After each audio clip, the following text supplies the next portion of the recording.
Bayangkara akhirnya berhasil membawa 3 poin setelah mengalahkan Persebaya Surabaya dengan skor 2-1. Dan di sini saya hanya ingin mereview aja sesuai dari yang saya lihat karena saya menonton pertandingannya dari awal hingga akhir di televisi saya. Jadi saya hanya mencoba memberikan ulasan ya atau kritik atau saran lah mengenai pertandingan tadi bagaimana. Pada menit 1 sampai 12 itu Persebaya yang boleh dikatakan mendominasi untuk melakukan serangan.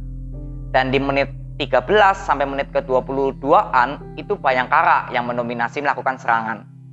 Jadi boleh dikatakan dalam 20 menit di awal ya, itu kedua tim sama-sama membuktikan cara penyerangan. Nah, perbedaannya kalau Persebaya Surabaya yang saya lihat saat melakukan penyerangan itu lebih banyak variasi serangannya. Banyak sekali shoot yang hampir tercetak gol lah intinya dari Persebaya Surabaya. Tapi kalau Bayangkara itu saat melakukan penyerangan itu seperti nggak ada variasi. Jadi yang saya lihat itu melalui Andi Firmansyah aja udah. Plate hanya berapa kali aja memberikan assist support kepada Dousel yang hampir mencetak gol ya Dousel, tapi masih ketangkis oleh kiper dari Persebaya Surabaya. Jadi hanya beberapa saja dan variasi serangannya itu lebih banyak di Persebaya Surabaya di 20 menit di awal pertandingan. Cara kedua tim melakukan penyerangan. Dan di menit 20 ke atas sampai babak pertama ya, itu kedua tim memang sama-sama seimbang kalau boleh saya katakan. Walaupun memang penyerangan yang dilakukan, bukan penyerangan sih, peluang yang diberikan di menit 20 sampai akhir babak pertama itu memang Persebaya Surabaya yang lebih lumayan diunggulkan ketimbang Bayangkara. Karena Bayangkara ini kayak seperti variasi serangannya masih minim. Kalau Persebaya Surabaya itu ada Marukawa yang cukup luar biasa dan juga Samsul Arif penampilannya. Saya sangat apresiasi sekali cara pemain Samsul Arif. Cepat, terus nggak banyak memegang bola. Dan saya juga ingin mengomentari cara pertahanan kedua tim. Jika Bayangkara itu kan bertahan sampai ke belakang semuanya ya. Hanya menyisakan Dousel aja untuk menunggu counter attack misalkan bisa dilakukan. Dan Persebaya Surabaya juga sebenarnya sama. Secara garis besarnya jika memang ada kesempatan untuk turun, itu akan turun. Pemain Persebaya Surabaya juga sama defense-nya setengah lapangan ke belakang. Tapi memang permainan dari Bayangkara ini kan juga temponya di belakang sedikit lambat ya. Jadi Persebaya itu banyak sekali melakukan pressing di babak pertama. Tapi kalau saya lihat jika memang melakukan ball possession dengan di pemain tengahnya gitu misalkan ya, itu Persebaya Surabaya akan juga ikut mundur ke tengah, ke belakang. Kalau yang saya lihat ketika Bayangkara melakukan ball possession yang bisa membuat pemain dari Persebaya turun gitu loh. Tapi kalau sudah posisi tanggung akan melakukan pressing pemain Persebaya Surabaya. Ini yang saya lihat dari pertahanan kedua tim. Dan saat melakukan penyerangan, saya hanya ingin menyoroti pemain dari Persebaya Surabaya itu Bruno. Bruno itu menurut saya terlalu banyak memegang bola.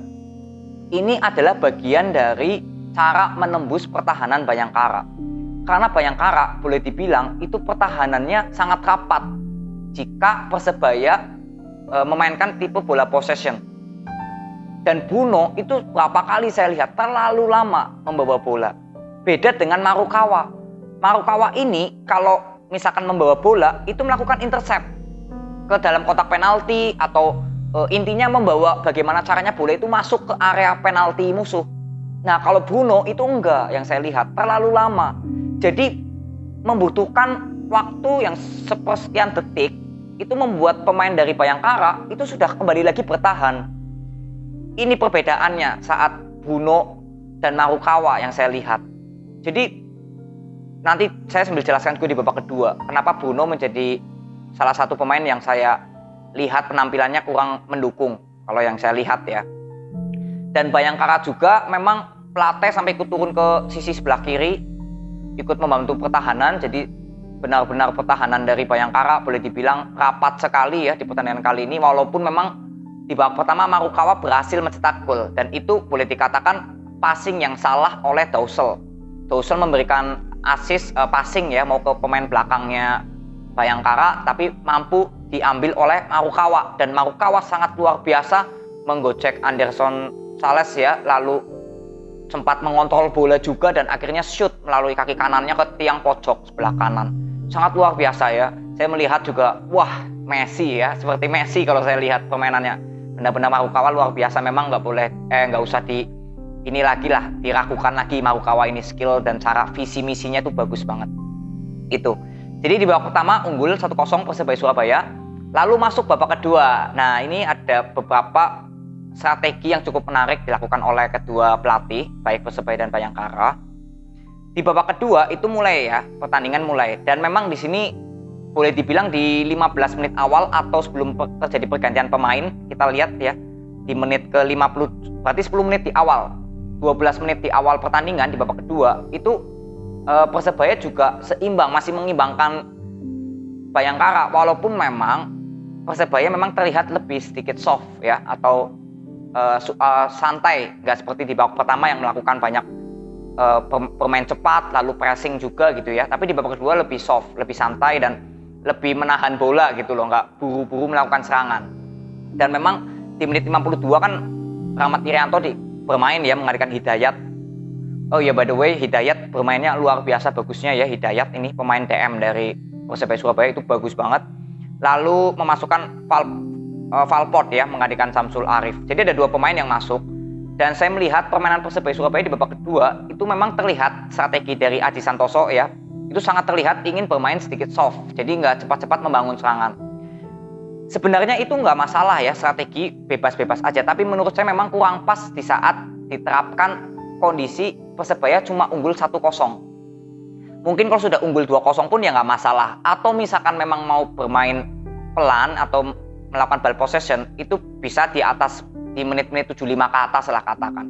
Dan justru saat menit 52 itu Persebaya mengganti cara permainannya yang lebih santai dan lebih nggak buru-buru melakukan serangan dan melakukan bola possession, disitulah pemain Bayangkara melakukan pressing.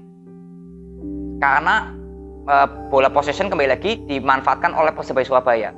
Memang nggak ada yang salah di sini, memang strategi kedua tim juga bagus, tapi Bayangkara pun juga mengganti strateginya. Seperti Andi Firmansyah diganti oleh Adam Alis. Kenapa? Karena Andi Firmansyah pun penampilannya walaupun bagus, tapi nggak banyak melakukan intercept. Dan Adam Alis pun juga di pertandingan kali ini nggak terlihat, walaupun sebagai pemain pengganti yang saya lihat.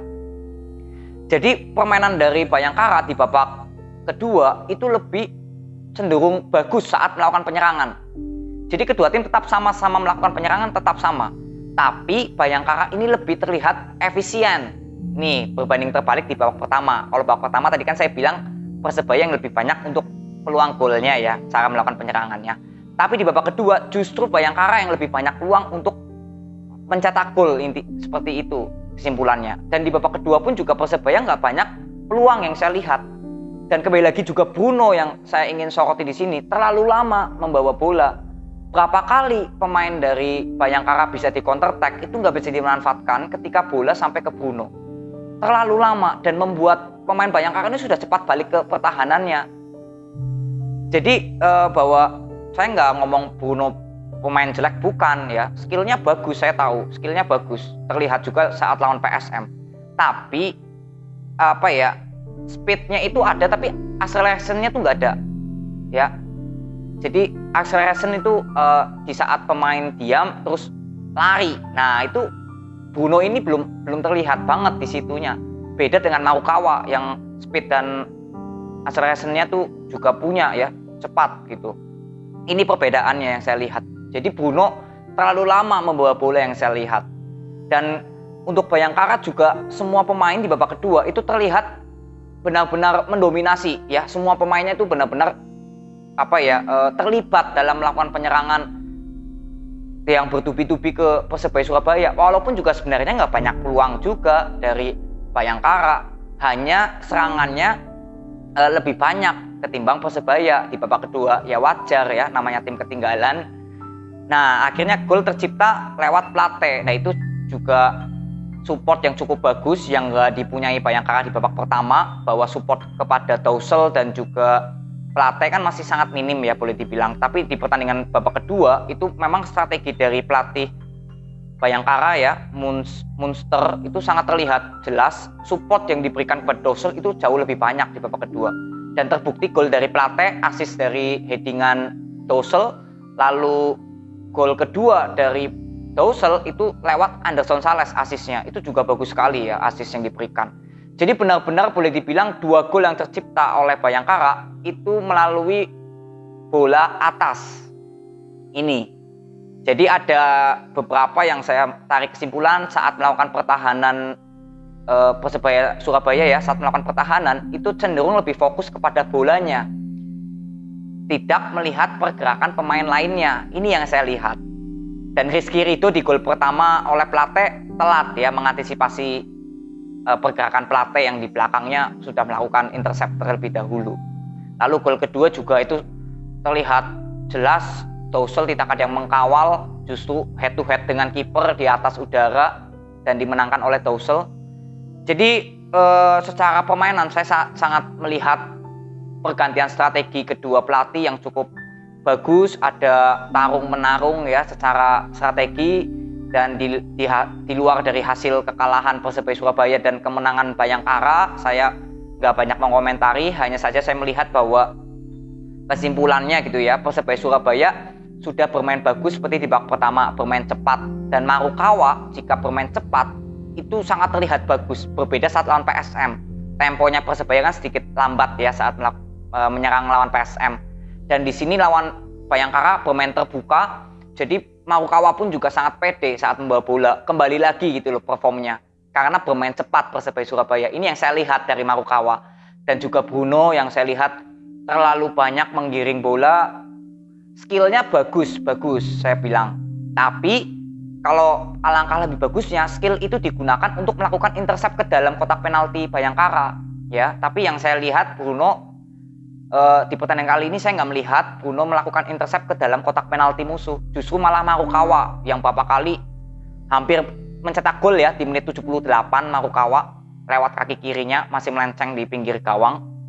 Jadi cukup bagus untuk Marukawa ya, dan Bruno yaitu tadi saya katakan semoga bisa lebih bermain cepat gitu, tektoknya lebih cepat ya, karena Persebaya ini dari tadi lawan Bayangkara terlihat bermain cepat, passing pendeknya itu cepat, 1 sentuhan 2 sentuhan. Paling lama juga 3 sentuhan lah. Tapi Bruno ini terlalu lama kalau saya lihat membawa bolanya. Lalu untuk Bayangkara juga ini di babak kedua pergantian strategi yang dilakukan oleh Munster sangat terlihat bagus, sangat efektif, bola-bola tinggi ya, terutama yang terjadi di babak kedua. Strategi yang saya lihat sangat berubah itu bola-bola tinggi yang diberikan kepada Dousel, dan juga pergantian pemain yang cukup bagus yang dilakukan oleh Bayangkara. Jadi untuk kedepannya mungkin lebih banyak untuk support lagi untuk pemain seperti Dousel, dan Plate juga walaupun di sayap kiri bisa ikut membantu ke penyerangan Bayangkara, cukup bagus juga. Jadi itu aja yang aku bisa berikan kepada kalian tentang review yang saya lihat sesuai dari pendapat saya karena saya menonton secara langsung di televisi. Semoga ini bisa menjadi evaluasi untuk Persebaya Surabaya dan juga Bayangkara. Di luar dari hasil menang atau kalah, saya hanya menikmati permainan kedua tim. Dan sangat luar biasa, sangat enak untuk dinikmati ya untuk pertandingan kali ini. Jadi itu aja, terima kasih yang sudah nonton sampai akhir, respect buat kalian. Nanti kita ketemu di prediksi skor, preview atau review selanjutnya jika memang menarik untuk saya bahas. Thank you ya, see you.